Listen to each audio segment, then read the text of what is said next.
InSight isn't just a Mars mission, it's really a mission to the terrestrial planet interiors.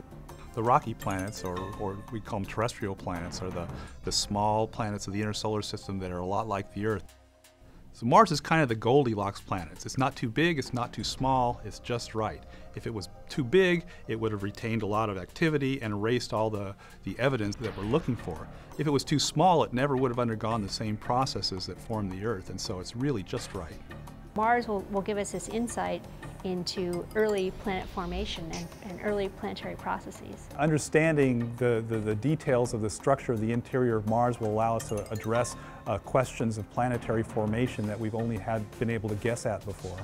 We are missing cold, hard data, and this is what this mission will provide. The InSight mission is a geophysical mission to Mars. It's going to go to Mars and take its vital signs. It's going to take its heartbeat, the seismic activity of the planet. So we're going to be doing that using a seismometer, a very high precision seismometer, using techniques that have been well developed on Earth to get the understanding of the crust, mantle, and core, and sort of the relationship between those. It's going to take its temperature by measuring the thermal gradient of the surface, which tells how much heat is coming out. We also have a heat flow probe, we call it HP cubed.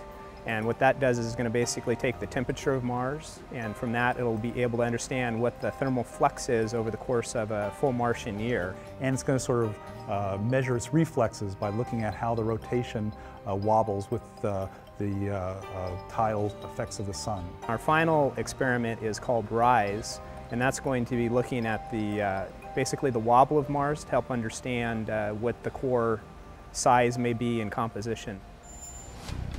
The Lockheed Martin flight system, our role is to build the aeroshell, the cruise stage, and the lander.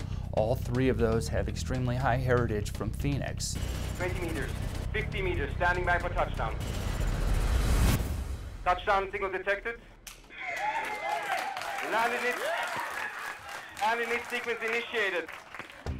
This deck is the same Mars 01 lander deck. In fact, we use this in the test bed on Phoenix.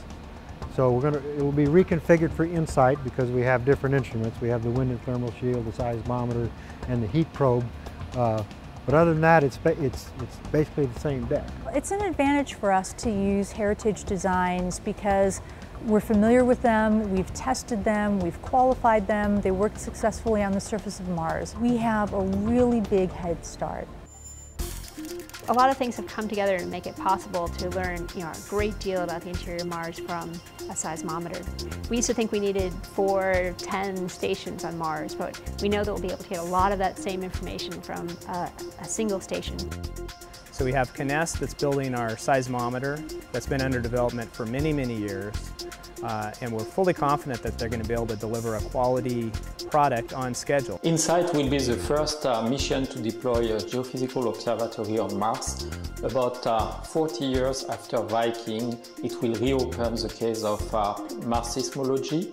What it does is it just sits on the surface of Mars, and it's like a stethoscope. It listens to what's going on inside Mars. We will cover really all the seismic bandwidths.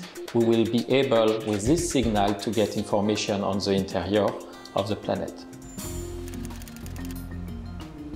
On the HP cubed instrument, we have that being delivered to us from DLR.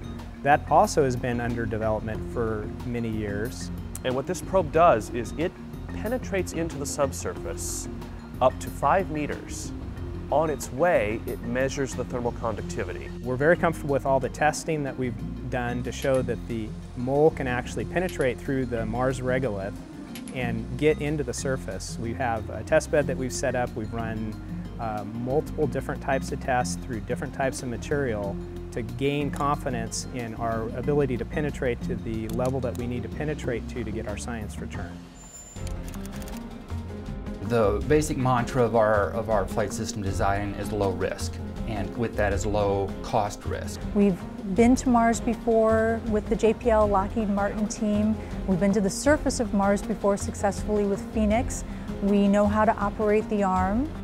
The surface operations are much, much simpler than Phoenix. We're putting 2 instruments on the surface and then we're leaving them there with no ground-in-the-loop interaction, repetitive weekly uplink downlink sessions. We're just made to do this mission.